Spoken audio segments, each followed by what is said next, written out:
I'm Master Sergeant Anastasia Harris. I've been in the Air Force for almost 12 years. This July will be 12 years. And my AFSC is Personnel 3FO. So I'm from Tarpon Springs, Florida, and that is about 3 hours west of here. Originally I wanted to be a lawyer, so I went to college a couple years early and I got those knocked out. But then my mom was a single mom, so I wanted a way to pay for school without her having to pay for it. So I joined the Air Force, and since then I kind of haven't looked back. It's become a passion for me. And while I still think about law school, this is more my priority now. During your time in service, what's kind of like an important lesson you learned during your job? Transparency, always. I've had jobs where I felt like some of the things were secretive across the spectrum, didn't really have a specific category, and I felt like when things were more transparent, I understood more and I was able to buy into the company plan, if you will. So far I've been pretty fortunate in my career to not have that happen. I'm a little bit of a control freak, so I try and control what I can. I would say something unexpected, not in a sense of a negative way. When I went to Holloman Air Force Base this summer for Ops Air Force, I thought I was going into like one of the less desirable places, but the base itself was actually nice, and I think the experience as a whole, that was something I didn't anticipate, because I got to interact with a lot of different cadets and kind of get on that one-on-one level with them, and I think that has re-glued me into the ROTC, if that makes sense. Yes. And if I could go to Air Force Ops every summer, I really would do it. Is there any kind of like memorable moments that you have, whether funny or just kind of silly, that kind of comes to mind? Yes. Instantly I thought about Sergeant Santiago's impressions. He does hilarious impressions, and some of the ones that he does for me, because I guess I'm chronically tired. So he has this one where I'll come into the office and I'll sit down and I guess I'm like, I'm tired. The dog made me mad. And I like do things like that. So I think that that's hilarious. That's the first thing that I thought of instantly. Of everything, what is like the main thing that you really like about your job? This sounds cliche, but the people. I love the team that I work for. It is absolutely true where they say like the people make the assignment, because you could be in the most beautiful place but have the worst team, and it's one of the most difficult times in your life. But you can be in, flip-flop situation and have the best team, and everything is good from there. It doesn't matter where you're at. You can be in Antarctica freezing, and as long as you have good people, it's fine. Is there any kind of comments you'd like to say to either the people watching or just cadets who might be watching the MIR? I would say take it one day at a time.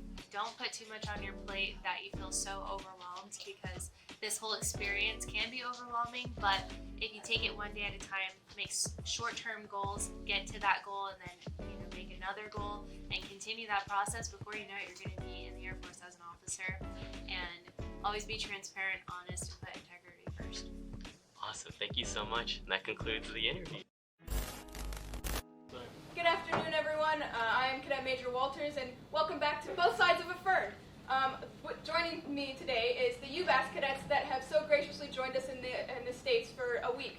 So I've got a few questions for you all. And first question, I'm going to have each of you introduce yourselves, just go through your major, your name, your major, and something that, how long you've been in the UBAS for. So we'll start with Rachel. Okay, so my name's Rachel. I study vet physio at Harper Adams University, and I'm in my 4th and final year of this. My name's Danny. I study at the University of Birmingham in aerospace engineering. I'm on my 3rd year of UBAS. My name's Quinn. I study aerospace engineering at Staffordshire University, and I'm in my 2nd year of UBAS. My name's Roy. I study maths and physics, and I'm on my 2nd year of UMass. My name's Charlie. I study agriculture and mechanisation at Harper Adams University, and I'm on my 2nd year at UBAS. I'm Harvey. I study international relations and history, and I'm currently in my 3rd year of UBAS. Hi, Hi, I'm Tom Gallagher. I'm the CFI with UBAS. I've been in the Air Force for approximately 20 years and served with UBAS for the last 2 years. Wonderful, thank you. Okay, so this is for everyone, and then I'll narrow it down a little bit more. How was your Waffle House experience? Exotic. That's the word for Okay, it. and then for Roy, can you tell me about the Pepsi incident?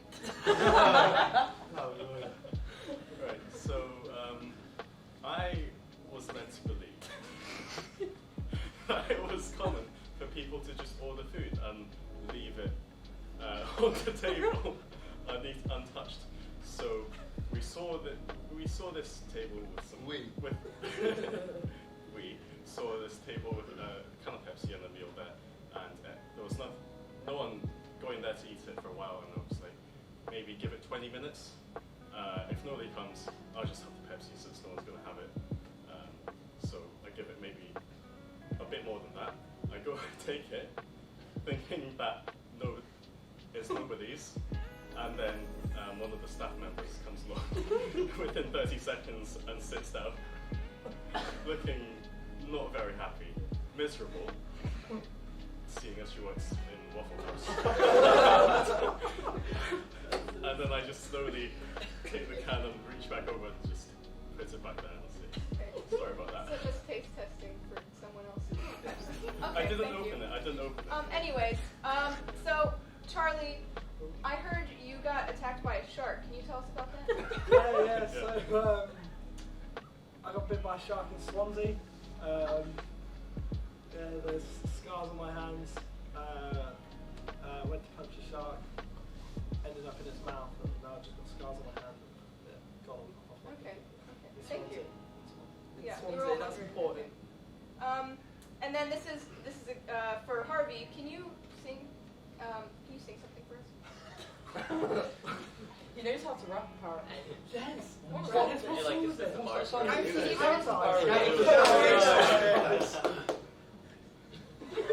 I can sing the chorus of Gangsta's Paradise. Yeah.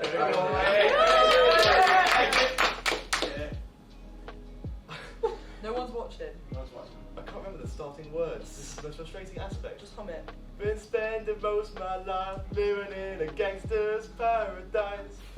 Been spending most of my life living in a gangster's paradise. Oh, incredible. Thank you. Okay, and then next question for you. How was your 21st in America? Honestly, I think it was a very, very unique experience. It's not every day that you get to turn 21 in the United States. Personal highlight, Kennedy Space Center, really unique experience. Don't have that in the UK. The Americans were so kind as to take us all out to Hooters for the evening, which was a unique experience, to put it one way. Yeah, very, very, very fantastic. Awesome, lovely. Well, happy birthday. Would you mind holding this? Oh, absolutely, thank you. So- Flowers, I'm honoured. Thank you. Yeah, It's the firm, take it. yeah, just hold on to it for me, thanks. Danny, would you consider yourself the alpha of this group? 100%. Okay. Yeah. How do you assert your dominance? Aggression, Hair pulling. hair pulling, maybe. Some only no. Leg hair. Leg hair. Leg I don't do that. I talk really loudly. Okay. Yeah. The general. Okay. Thank you. And then Quinn, what's it like having the most British name? Quinn Partridge. Pretty cool. You get profiled a lot. It's just I do, yeah. I've had a lot come up to me and ask me to say my name. Okay. Yeah, that would be me as well. Okay, this is for the general group. Can anybody give me their best American impression with the Southern accent, preferably? If you give me something to say, I can do it. Can you say "Get off my lawn"? Get off my lawn, Cletus. Yeah. Here we go. Warm up. Get on my lawn, Cletus. That's pretty good. Anybody else want to give it a shot? I feel like Roy, I think you should. I think Tom. Let's see it. Get off my lawn, Cletus.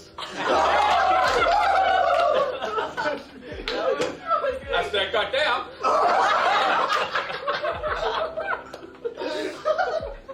Oh my god. Okay, thank you. And then next question. question for everybody. Let's see. Do you actually eat beans on toast? Yeah. Oh. It's the best. Why? It's like good. It's gorgeous with some cheese on top. Heinz baked Cheese. beans. What kind of cheese? Like shredded cheese? Cheddar. Cheddar British cheese. cheese. British cheese. If you're drunk, that's the perfect drunk.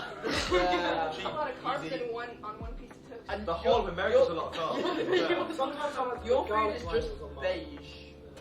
Whereas beans are a bit more orange. It's a bit more orange. It's a bit more yeah. But orange. it's still a color of beige. What do you have? It's a bit more vibrant. Not beans. I love beans on toast and with some cheese on top. That's You have a Heaven. yeah. It's the combination. I think. Kidney beans. Have you ever tried it? Yeah. When you Well, buy then you it? can't muck it. Because my eyes don't even like it. You have different things. You have different things. You've not tried beans on toast. It's You like have baked Heinz.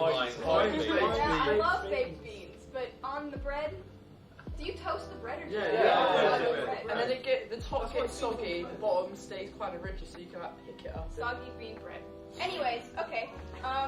And then last question for anybody who's willing to answer it. Can you describe a day in the life of a true Brexit geezer? I think that's down to Charlie. I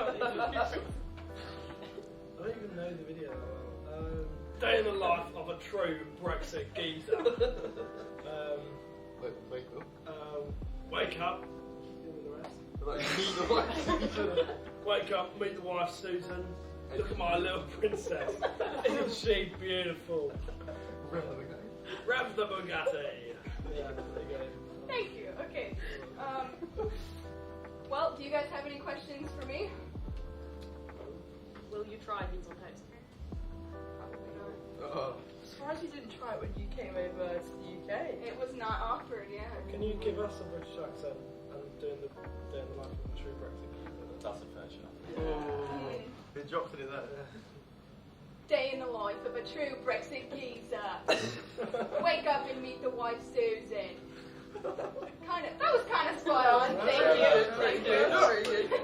Okay, well, thank you for joining us today at Both Sides of a Fern. Thank you all for coming out, and we hope that you enjoy CTV. How are you feeling about it? Do you know how to work a paintball gun? Yeah, Okay, good. I think. We don't live under a brick. Okay. Quinn here's a Well, that's good. I've been field craft. Oh, okay. So, how have you all liked the training so far, in general? Loved it. Good fun. Yeah, Good all fun. amazing. How was FTP this morning? Great fun.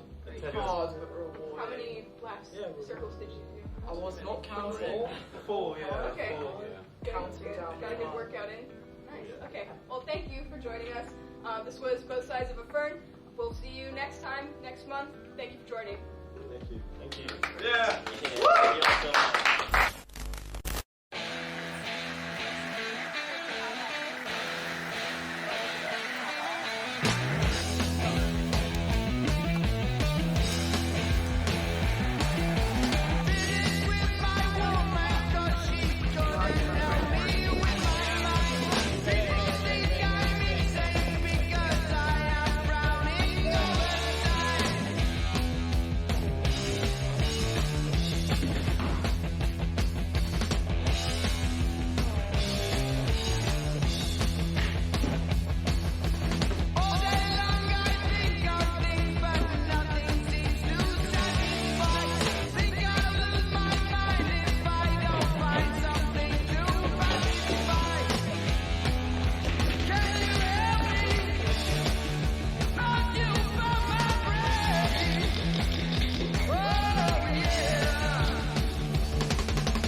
You hide in the bushes like cowards! If you want to kill the bear, come face me like men!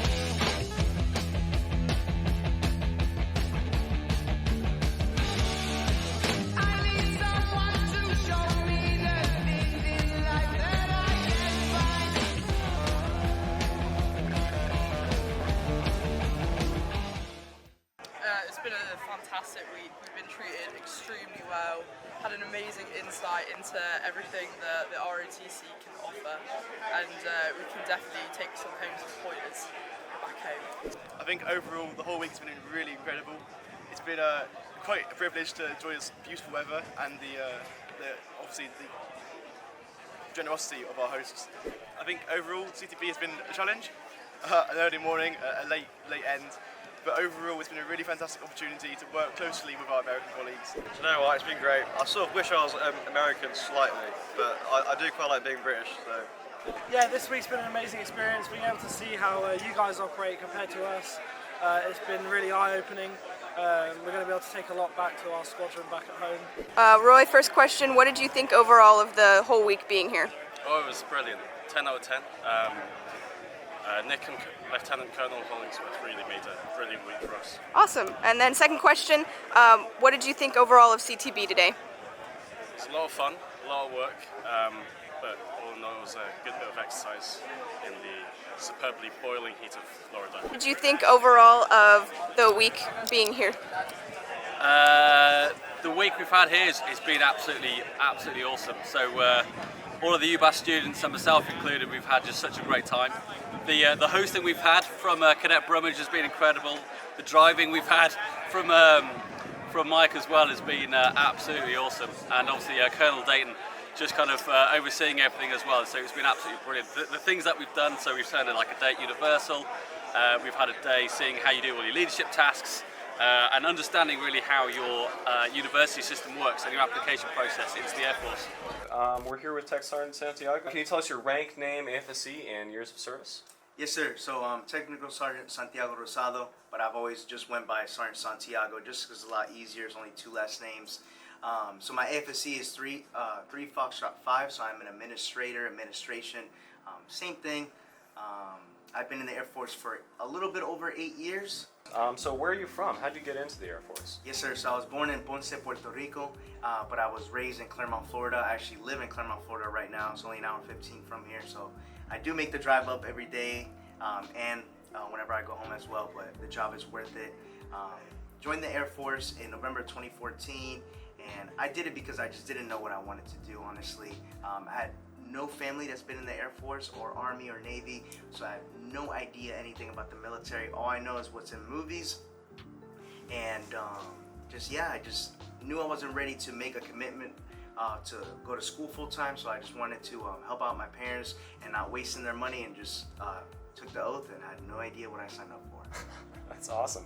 How many different assignments have you had in the Air Force positions? Yeah, so thanks for asking. So this is my 4th PCS, so that's for permanent change of station. So my first one, when I first joined the Air Force, I got stationed in Incirlik, Turkey. So it's in Adana, Turkey, so all the way on the other side of the world. Never left Florida until that moment. So it was super hard leaving my family for the first time. I was there for 15 months, and then I went to Charleston Air Force Base, South Carolina. Loved my time in Charleston, South Carolina, a lot closer to home, so I enjoyed that. And then I deployed to Bagram, Afghanistan for 7 months. And then after that, went back to Charleston, was there for a little longer. And then I got stationed in Guernsey, Wyoming. I still have trouble pronouncing that, but it's 90 miles north of F.E. Warren, which is Cheyenne, Wyoming, the capital of Wyoming. Was stationed there for also 15 months, and then I applied for this job, and I've been very fortunate to be here in Daytona Beach. That's great. Can you tell us a little bit more about your job here in Daytona? Yeah, so my job here is I'm the NCOIC of administration, so we have a really group of NCOs here, a 4-man team that could honestly be a 5-man team, to be honest with you, but we get it done just because we're just sharpshooters around here. However, what I have done here is I've been in charge of scholarships, I've been in charge of cadet pay, I've helped out with the uniform room now that I'm taking over that program. I help out with the EAD process, so whenever our second lieutenants are getting ready to EAD, which is to go on active duty and to go onto their first base, I'm the one that coordinates your orders and kind of helps you out with getting that foot into getting to your first base. But we do it all here, honestly. From just additional duties to having one-on-one meetings with cadets, mainly mentoring cadets. That's what I would say my biggest role here at the detachment is. Yeah, y'all certainly do a lot. What's the biggest lesson you have learned here at Detachment 157? Yeah, so the biggest lesson that I've learned, and I'm sure that the other NCOs will agree with this, is that when we applied for this job, we just saw Daytona Beach, Florida. So we just clicked on that just for the location. We didn't even think that we were signing up for the second biggest detachment in Air Force ROTC. And what I will say is we definitely did not know that we were going to be a part of the best detachment, because we are the best. But what I would say that really shocked us is just the day-to-day conversations that we were going to have with cadets and being able to be a part of your guys' lives. a lot of my friends and family ask me like, what is my job that I do here? And the best way to describe it is kind of like a guidance counselor. Like whenever a cadet needs to talk about some situation about life, we sit down and have those conversations with them. I know that the APAS do that as well, but I feel like the NCOs have more of an impact towards the cadets, just because the APAS is their instructor and that's the way they should be viewed as, and they come back and talk to us about anything. So I would just say that the biggest thing about this job is that we didn't know the impact that we would have on these cadets and future second lieutenants in the Air Force. That's great. One last thing, is there anything you'd like the cadet wing to know, to say to them, or any questions you have? We truly appreciate working for you guys, because that is what we do. We work for you guys. I know that at some points, especially when you're GMC, you could be a little intimidated with coming back to the halls. I know that you got to call back to talk to us, but we're here to help you out on this journey. I know that some days we might look a little grumpy because we got a lot of paperwork going on, but we always got time to sit and chat with you guys with any life advice you need, or just advice on the Air Force as well. All right. I think that's it for us. Thank you very much for talking with us, Technical Sergeant Santiago.